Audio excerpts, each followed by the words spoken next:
Welcome back, Sebastian here. So time for my power rankings for the 2024 Miami Grand Prix. So obviously a pretty interesting Grand Prix, a new Grand Prix winner, first since George Russell in the 2022 Brazilian Grand Prix. So that's of course nice. So getting into my power rankings, starting with number 20. I don't think this one will be much of a surprise.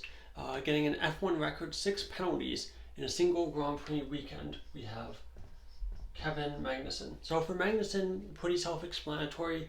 The 6 penalties not helping his case a whole lot. Was out qualified in both sessions and beaten in both the sprint and in the Grand Prix.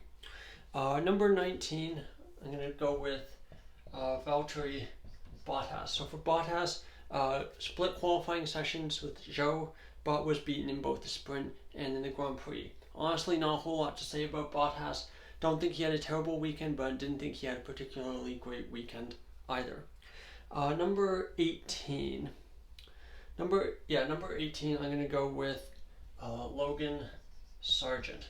So for Sargent, out-qualified Albon for the first time this weekend, so that's actually a pretty decent result, and beat Albon in the sprint as well. But of course lost was out-qualified for the main qualifying session and in the Grand Prix. So for Sargent, not a great weekend. I think that's definitely a bit disappointed with his performance in the main qualifying session, and honestly with both, even though he out-qualified Albon. And yeah, definitely there's rumors going around that was his last Grand Prix weekend. We'll see if those come to fruition in the coming days. But nonetheless, I think not a terrible weekend for Sargent. Number 17, I'm going to put his teammate Alex Albon. Honestly, for Williams, both drivers, neither drivers had great weekend, I felt. For Albon, like I mentioned earlier, beat Sargent in the main qualifying and in the Grand Prix. But for Albon, it wasn't a clean weekend either. Of course, had that massive lockup at the end of the, was that the sprint of the main Grand Prix? I honestly don't remember. Let's see, yeah, that was the main Grand Prix. Big lockup there, lost a lot of positions. Qualifying was quite scruffy as well, so not the best weekend I felt for either driver. Number 16, I'm going to go with Lance Stroll. So for Stroll, actually out-qualified Fernando Alonso in both sprint qualifying and in the main qualifying sessions. That's a good result there. But in the sprint, obviously got taken out in that first corner melee along with his teammate Alonso. And then in the Grand Prix, I think got a bit unlucky with the timing of the virtual safety car / safety car, so it allowed Alonso to pass him there. But nonetheless, I think Stroll then took that very, very much self-inflicted penalty, overtaking Albon off track, and that could have easily been fixed by basically letting Albon repass and then overtaking him later. But yeah, nonetheless for Stroll, not a great Grand Prix, so 16th on my power rankings. Number 15, I'm going to go with Zhou Guanyu. So for Zhou, split qualifying with his teammate Bottas and beat Bottas in both the sprint and in the main Grand Prix. I believe was one of the drivers who took advantage of did not pit during the VSC, but nonetheless, honestly, not a whole lot to add for Zhou. Decent result. Wasn't really close to points either times, but nonetheless, I think it was a pretty terrible weekend for Sauber, so I think that's really the best he could have expected. Number 14, I'm going to go with Pierre Gasly. So for Gasly, he split qualifying with his teammate Ocon and beat Ocon in the sprint. For Gasly, very close to points in the sprint. Unfortunately, only points to 8th place, so I'm not able to get them in the end. Main Grand Prix, not a whole lot really to add. I don't think didn't benefit from the safety car the way his teammate did, which I think definitely contributed to the result we got in the end. But nonetheless, I think not a terrible weekend for Gasly. I think definitely the performances from the two Alpine drivers definitely showing that there's been improvements in Alpine from the beginning of the season. Number 12. Or no, not number 12. I've missed a driver, so the numbers aren't quite right. So number 13, I'm going to go with Fernando Alonso. So for Alonso, arguably his worst weekend of the season so far. Out-qualified in both qualifying sessions by Stroll. We know Stroll's a pretty poor qualifier pretty consistently. I know he had a good weekend at this track in 2022, but nonetheless, not a great qualifying session. Sprint, obviously, not a whole lot to add. Got taken out in that first corner incident. In the main Grand Prix, did make up some positions, was able to recover to 9th place, which is all right. But in the end, I still think not a great weekend from Alonso.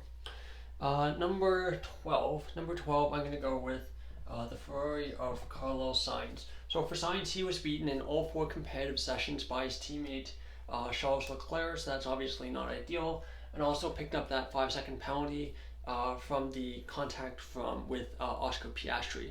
I felt like the contact was a bit unnecessary. You definitely see as he basically goes through that corner, he basically has a bit of a moment, loses slight control of the car, and then kind of took out Piastri's front wing there.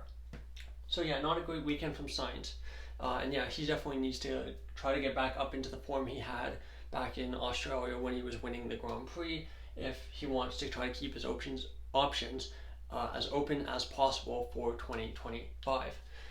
Number 11, I'm going to go with Sergio Perez. So for Perez, another driver who was beaten in all 4 competitive sessions.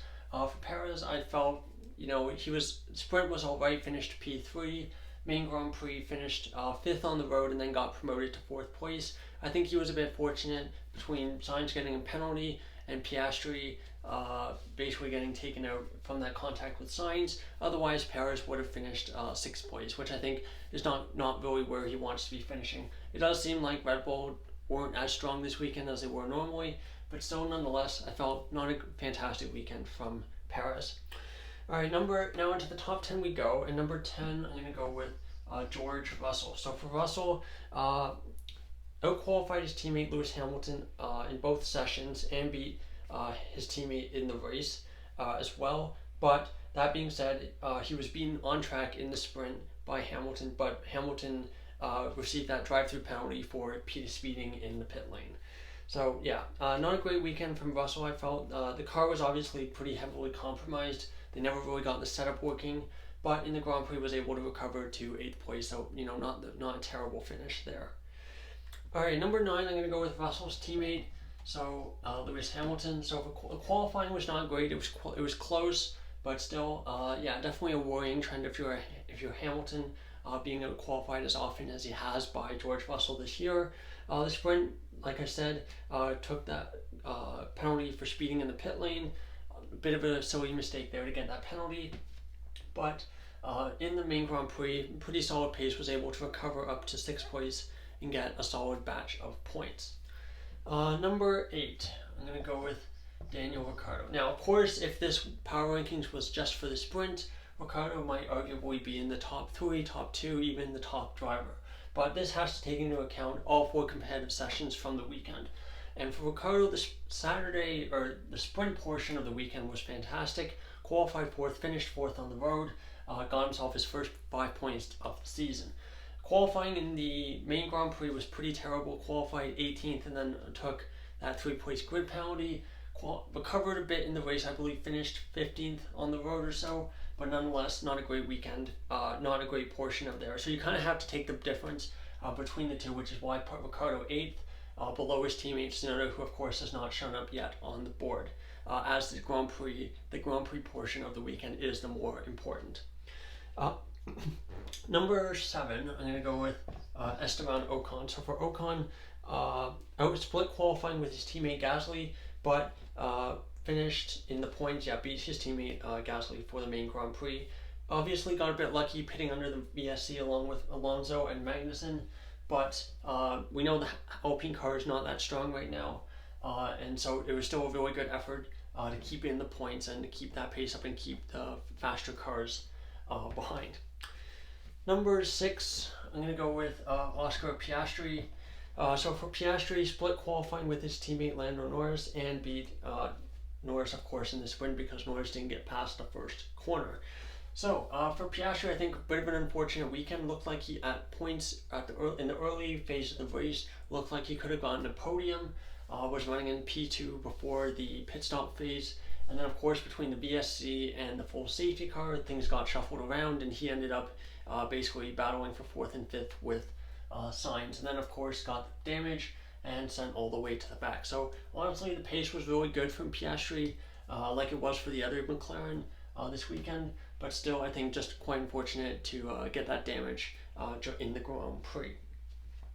Now, number 5, I'm going to go with Yuki Tsunoda. So for Tsunoda, out-qualified his teammate, or split qualifying with his teammate Daniel Ricciardo, and then beat Ricciardo in the race, coming home to a 7th place finish. Really solid result, staying ahead of what I would say is probably the faster car of George Russell, so that was a really good result there. Obviously, I think benefited from pitting under the safety car, but the reality is that for those drivers who pitted under the safety car, they had to keep their tires alive long enough, prolong that first stint to be able to get the benefit of that. That's where drivers like Stroll, who perhaps aren't as good as managing their tires, especially with these since 2022, I feel, if you're always pitting early, you're never going to be able to take advantage of those well-timed safety cars. But Tsunoda was able to keep those tires in the right window, keep the pace up, and of course reap the benefit of that by pitting under the safety car. Then of course pretty strong pace the rest of the Grand Prix. Now number 4, I'm going to go with Nico Hülkenberg. For Hülkenberg, beat his teammate Magnussen in all 4 competitive sessions. Was honestly unlucky not to get points in the main Grand Prix. I believe finished 11th place. So yeah, 1 place behind Ocon. But really strong pace all weekend. Was in the top 10, I believe. Yeah, let's see. Qualified in the top 10, I believe, in both qualifying sessions. But nonetheless, yeah, really strong weekend again from Hülkenberg, showing why Audi signed him for 2025.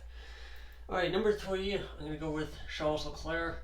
We're left with the 3 drivers on the podium, which doesn't always happen that way, but that's just how it turned out this time. So Leclerc beat his teammate Sainz in all 4 competitive sessions. Really strong weekend overall. Never really looked to be in contention for the race win. Of course, lost that position to Piastri in the early stage of the race, but in the second half of the race was keeping pace pretty close with Max Verstappen. Now here's where I get to my very difficult decision. I think so we have 2 drivers left. We have Norris and we have Verstappen. And I've basically been going over this in my head for like the last day over who I should put as number 1 in my power rankings. And yeah, it's a tough one. I think, okay, we're just gonna do what I wrote down in my book. So I'm gonna put Verstappen number 2. Let's see, so beat his teammate in all 4 competitive sessions. So that was obviously very good. Took pole position as well for sprint qualifying and main qualifying. Won the sprint. Not a whole lot happened in the sprint, I guess, from Verstappen's perspective. And then in the main Grand Prix, I guess, made that small mistake at the chicane, hitting the bollard, which apparently did not cause damage to his front wing, but apparently he had other damage that we don't really know where that came from. And then of course was going to win the Grand Prix, and then through the safety car phase lost the lead of the Grand Prix, and then wasn't able to keep up with Norris. And I think we'll put Norris up number 1 just so we can get this over with. But yeah, Norris number 1, split qualifying with his teammate Piastri, and then of course won the Grand Prix beating his teammate there. Okay, so my rationale for putting Norris ahead of Verstappen is that I think that over the course of the entire weekend, I do feel like the Red Bull was probably the better car. Of course, got on pole in both the sprint qualifying and main qualifying. That being said, we did see glimpses of the potential of the McLaren at various points in qualifying. In sprint qualifying, Norris set the fastest time of the session in SQ2 on the medium tire, which is a bit of an anomaly. So it does feel like while the McLarens were never really able to get that ultimate qualifying pace out of the car, we saw glimpses of it throughout the session.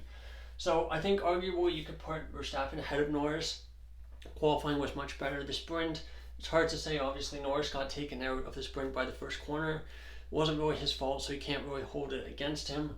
Obviously, Verstappen won the sprint, did what he was supposed to do. And then, of course, Verstappen makes that mistake, but which then potentially contributed to how things played out later in the Grand Prix. Norris, I think, had a very good Grand Prix. Wasn't able to overtake Perez on track, but when he was in clean air, had excellent pace, and I think relative to the strength of their respective cars, or I guess what we would expect of their respective cars, I think you could make an argument that Norris had a better weekend than Verstappen. Of course, even though Verstappen arguably had a much better weekend through the qualifying and the sprint than Norris, I think reality is that the Grand Prix is where the big points are. It and that's the one that I think makes the biggest difference in the grand scheme of things, which is why I prioritize those results in my power ranking. So I think you can make an argument either way though, for Verstappen ahead of Norris or Norris ahead of Verstappen. I've just decided to put Norris ahead, especially, and I think for me the big decider, the reason I put Norris ahead of Verstappen was because after the safety car, Norris was basically showed he had very strong pace and was able to build a 7-second gap over Verstappen, which is definitely much easier said than done. So there you go. There's my power rankings for the 2024 Miami Grand Prix. Thank you so much for watching. If you enjoyed, please like and subscribe. And I'll be back with my quarterly recaps of for the 2024 F1 season for each team individually this week and next week and the week leading up to the Emilia Romagna Grand Prix. Anyway, thank you so much for watching. Goodbye.